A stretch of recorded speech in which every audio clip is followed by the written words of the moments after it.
날씨가 오늘 굉장히 따뜻합니다.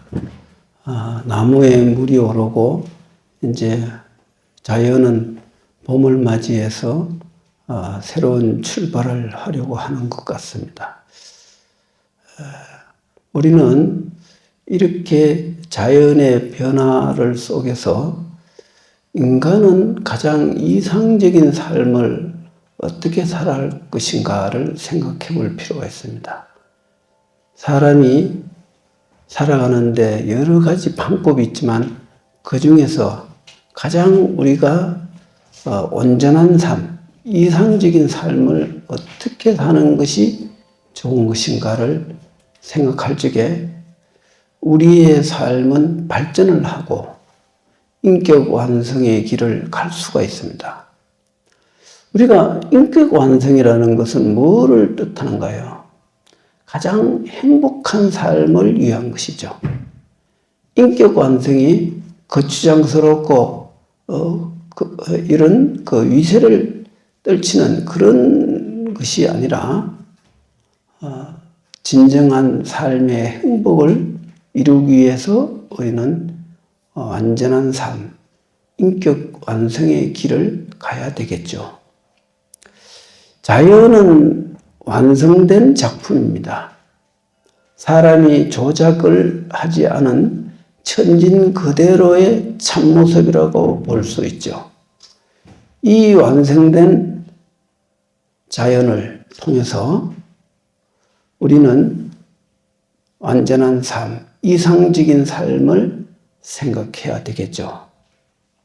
이상적인 삶이라는 것은 그렇게 매우 거창한 것이 아니고 일상적인 살아가는 삶 속에서 가식과 위선과 아집과 그런 이기적인 마음을 비우면은 그것이 자연스러운 삶이 되는 거죠. 자연스러운 삶은 자연과 하나가 될 수 있습니다. 자연은 태풍도 불고 바람도 불고 눈도 오고 또 비바람이 몰아치기도 하죠. 이 역경계 같은 스러운 이런 그 현상도 자연의 일부지 않습니까? 그런데 그것이 사람들은 주관적인 견해로 이것은 태풍은 우리에게 피해를 주는 것이고 순풍은 우리에게 도움을 주는 것이다. 이렇게 선택을 하지만은 자연은 인간의 선택과 아무 관계가 없이 자연 그대로 움직이고 있어요. 그래서 우리는 자연을 볼 적에 좋고 나쁜 마음을 가지고 자연을 대하면은 자연을 바로 보지를 못합니다.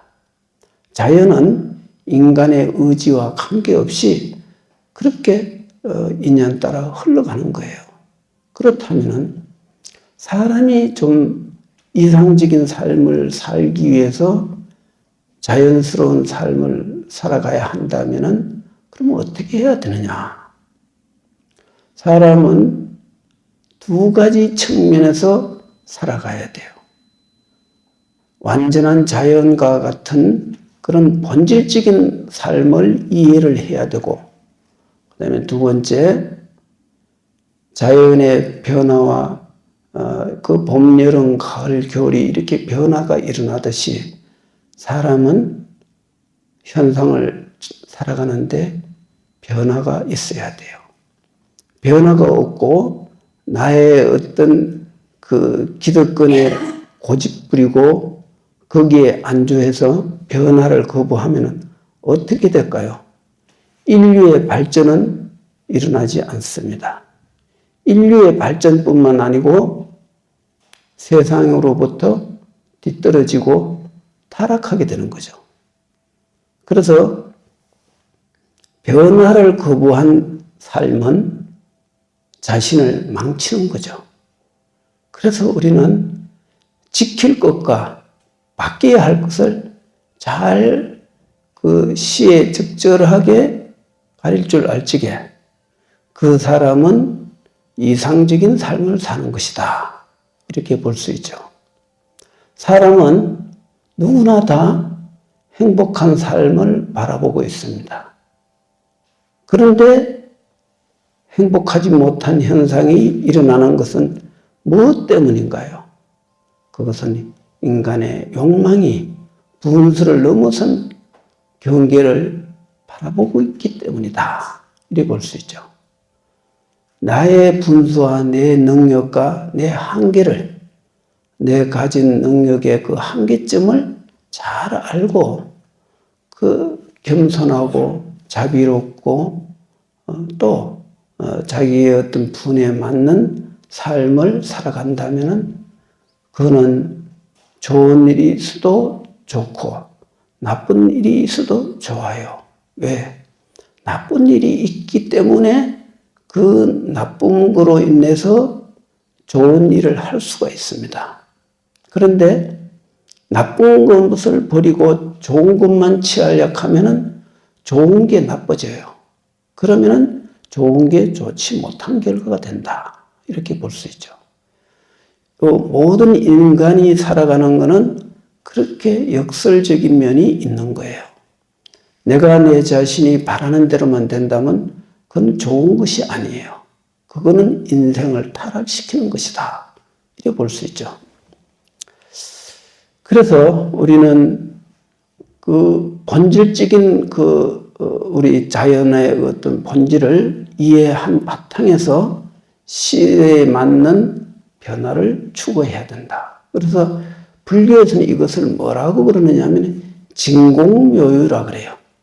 진공이라는 것은 우리의 본래 청정한 성품자리를 말하는 거죠. 그 본래 청정한 성품자리는 우리가 마음가짐 속에서 항상 의식하고 살아야 돼요. 내가 나의 본래 청정한 그 고요한 자리, 맑고 깨끗하고 그것을 상락아정이라 그래요. 그 본래 청정은 변화가 없어요. 원래 청정하니까. 이 허공이 변화가 있습니까? 허공은 변화가 없어요. 과거 수십억 년 전에도 그랬고 앞으로 수백억 년 후라도 맨 허공은 그대로 허공일 뿐이에요. 그래서 우리의 성품을 허공에다 비교할 수도 있어요. 똑같지는 않지만은 허공과 우리의 본성을 그렇게 비유할 수는 있다는 거죠. 그래서 원각경에 보면 무변허공이 각소현발이다 이런 말이 나와요. 끝없는 허공이 깨달음에서부터 나오는 것이다 그랬거든요. 우리는 허공이라는 것을 무명의 미혹으로 볼 적에 허공이 아닙니다. 허공이라 해도 허공이라는 망상이 되는 거예요. 그것은 바로 깨달음이다. 그래서 망상 없는 청정무구한 본성에 입각해서 허공뿐만 아니라 삼라만상을 볼 적에 그 보는 놈은 깨달음이라고 하는 거예요. 이 깨달음으로 인해서 허공이 나왔지 허공 속에서 깨달음이 나오는 건 아니다. 허공은 깨달음 속에서 인식되는 것이다. 이렇게 봐야죠. 그렇다면은 이 본래 청정한 바탕에서 우리는 봄 되면 농사 짓는 사람은 어떻게 해야 돼요? 밭을 갈아야 되겠죠. 또 여름 되면 채소를 가꾸고 키워야죠. 여름에 키우면은 가을에 결실을 거두고 겨울에는 휴식을 취하는 거예요. 사람이 1년 내내 노동할 수는 없잖아요. 겨울에는 휴식이에요. 소위 학교로 치면 방학을 하는 거죠.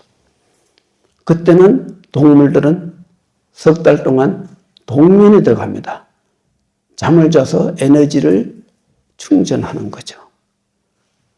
사람은 겨울에는 옛날 농사 짓는 시기는 그런데 요즘은 이제 다르지만은 이런 그 자연의 흐름과 인간의 삶이 그 내용이 비슷하게 그렇게 흘러간다면은 그 사람은 좋고 나쁜데 흔들리지 않는 거죠. 좋은데도 흔들리면 안 되고 나쁜데도 흔들리면 안 돼요. 좋고 나쁜 것은 다 인연 따라 지나가는 것이니까. 저 하늘에 뜬구름이 호련히 생겼다가 인연 따라 일정 부분을 흘러가다가 허공 속에서 사라져요. 본래 생긴 것이 허망하니 사라지는 것도 허망할 수밖에 없다. 우리는 이와 같이 자연을 통해서 우리의 삶을 돌이켜보고 거기 군두둑을 두지 않는다면 이상적인 삶을 살 수가 있어요. 좋은 곳에도 영향받지 않고 나쁜 곳에도 영향받지 않는 게 이상적인 삶이다. 그래야만이 우리는 행복이 지속될 수가 있어요. 그런 사람도 몸에 무리를 하면은 병이 생기고 고통이 와요.